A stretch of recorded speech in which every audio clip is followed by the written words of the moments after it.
Good evening, William Mean here, 1799. Glad you could join me. If you like this video, please share it, subscribe, costs you nothing, it's free.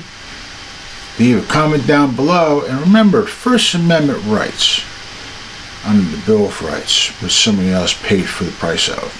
Let's get into this for a minute. We all know what's going on in Israel. Very horrible thing, right? But when you listen to these politicians, especially Democrats, by the way, you get this sort of, how can I say this? They're playing two sides to the middle here. And it's dangerous. Like burning a candle on both ends. Listen to these guys. They're going to talk about the fentanyl problem. And they're going to urge China to do something about it. That's like asking the Mexican government to do something about keeping his people out of the United States. Right. Listen to this. Action to stop fentanyl from coming into America. Our delegation shared personal stories of how the scourge of fentanyl is costing tens of thousands of lives and destroying American families. We spent a great deal of time on this issue because we believe it is so important. We called on President Xi to work with the United States to stem the flow of precursor chemicals that are fueling America's fentanyl crisis. We urged President Xi to open a channel of communication to stem the flow of fentanyl precursor chemicals. We believe it's imperative on this issue that China act. While we must ensure that our trade policies are fair, the United States will also prioritize economic and national security, including protecting advanced technologies. Our delegation is clear that we do not seek a confrontation with China, but we will remain steadfast in our commitment to promoting stability in the region, freedom and democratic principles, and vigorously defend our values. We are looking forward to building on the honest but productive conversations we had today with President Xi and other government officials to discuss our shared interest in long-term stability for two countries. The best path forward for the United States remains cooperation and fair competition. And one other point, I also made a direct request to President Xi that the Foreign Ministry strengthen their statement on the Middle East, which didn't even mention the loss of the horrible, gut-wrenching loss of civilian life. I'm gratified the Foreign Ministry issued a new statement that did condemn the loss of civilian life. We're ready for your questions. You know, a lot of people think that in order to conceal carry, you're going to need a tactical belt and a set of jeans. Sorry for that part. Let me say something to this. They're going to ask President Xi, who would like to have this country, right? Love to have this country, to stop fentanyl from coming into this country. Then you're going to ask for peace and stability in the region, which is Taiwan, by the way, which they are determined to take. Plus they're harassing naval ships, ours, and cargo ships going in and out of the straits there, right? Now I have this kind of, I don't know how I say this, but this is a kind of annoying sort of thing because you're playing two sides to the middle here. We have fentanyl coming in from Mexico. You have Chinese police stations, you have Chinese spies, and Chinese police officers or police stations in the United States and so forth. Plus you have balloons spying on us. Yeah, okay. I'm not going to go too far into this. But I want to understand one thing, this whole mess, okay? I'll get me on this. You're going to ask the wolf with the pack to protect your sheep from predators. Great analogy, huh? You're going to ask the wolf of a pack of wolves to protect your sheep from predators. Well, that's what they're asking here in the same way. You stop your fentanyl from killing our American people, we're still going to protect Vietnam, the Philippines, Australia, Japan, and Taiwan, supply them with weapons.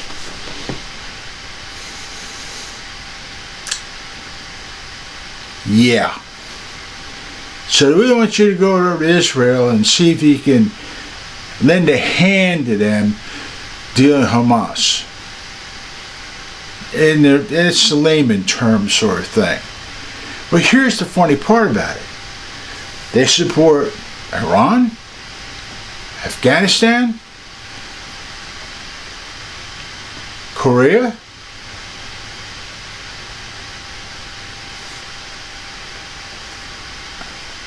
you see what I'm saying here? You're going to ask a possible threat of an enemy to go help an ally out that you're going to may have to do a confrontation with, even though you don't want one. Now, what part of stupid does this work into? The only way you're going to walk away from this is just get up and walk away and leave Taiwan on their own. Leave the entire region on their own. Vietnam, Philippines, Malaysia, all those countries, including Japan.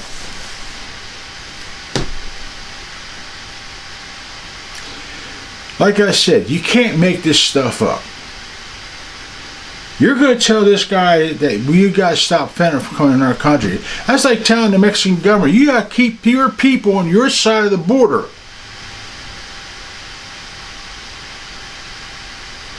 No, they better come in here and see your gun manufacturers out of business with 13 states here and state prosecutors, attorney generals, that helped them file a lawsuit.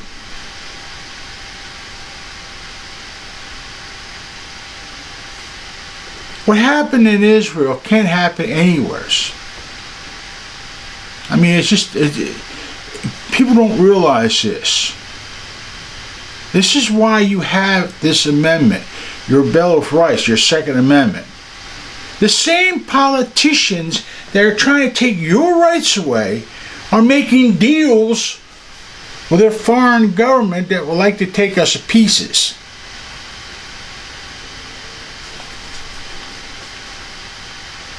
Does that make any sense to you? Because it sure hell don't make a goddamn bit of sense to me at all. Forgive my language, of course. We're all Americans here. Sometimes you guys see past this nonsense and understand what's going on here. You're going to open a dialogue. This guy's all laugh at you and say, yeah, right, we're going to do that, sure.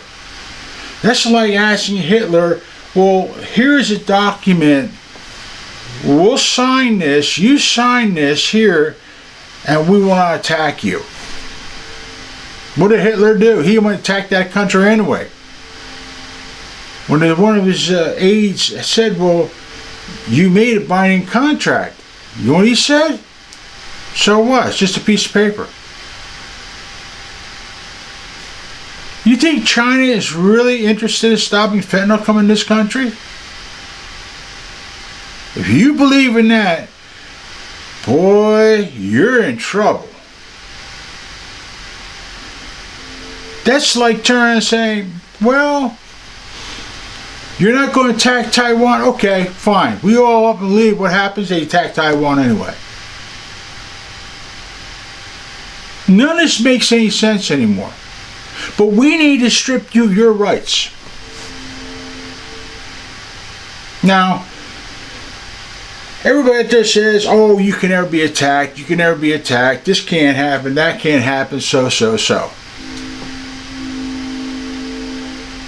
Are you really that sure of yourself? You really that confident of your sure of yourself? Given all the nonsense that goes on in this world, it's crazies that are out there.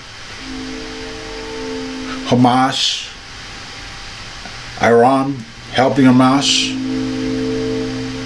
maybe not indirectly, but somehow indirectly. China rubbing elbows with Iran. But you're going to ask China, look, you stop this fentanyl coming in our country, and remind you, we're going to keep peace and stability out there in that region which you want, that you say belongs to you. But can you help Israel?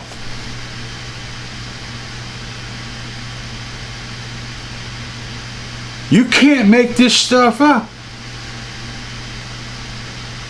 You're like, you're trying to make a deal with the devil.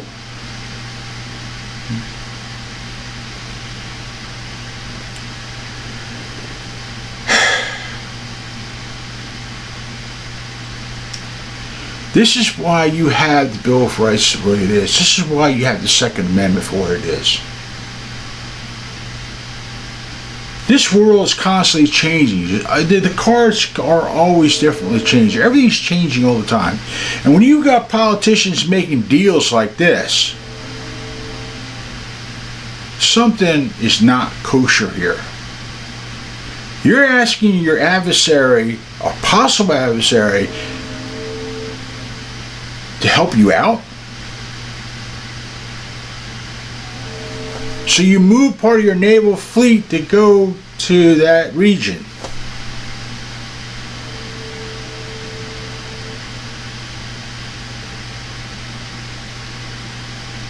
Friends, you gotta really look into this stuff. You have to really look deep into it. That is why we have the Second Amendment, for your own protection. No government can protect you. No law enforcement can only do what they're possibly able to do.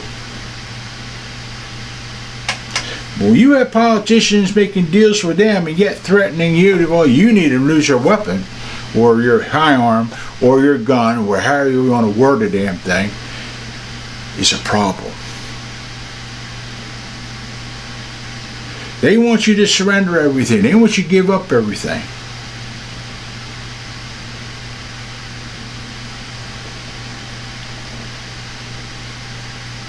There is things in this world that we have got to understand. Peace through strength. That's how you maintain peace. When you have an enemy out there that's hell-bent declaring and having a war with you, you're going to turn around and say, oh, we're going to have to open the dialogue, we're going to have kumbaya here? Maybe you'll take the guy out to dinner.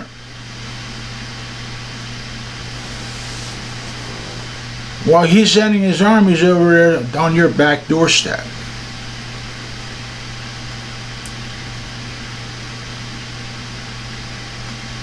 You have your naval over there, you have your military over there,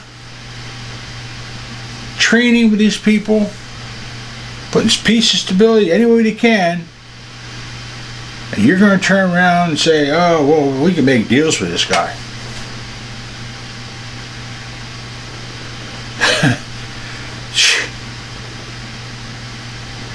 It's like giving him an axe and say, all right, let me put my neck out so you can chop it off. That's exactly what it is. You got to be intelligent enough not to do it. Keep your friends and family close. And watch these politicians while they're making deals. You can't make this stuff up, I'm telling you. If they're willing to do this, what else you think they're planning on doing?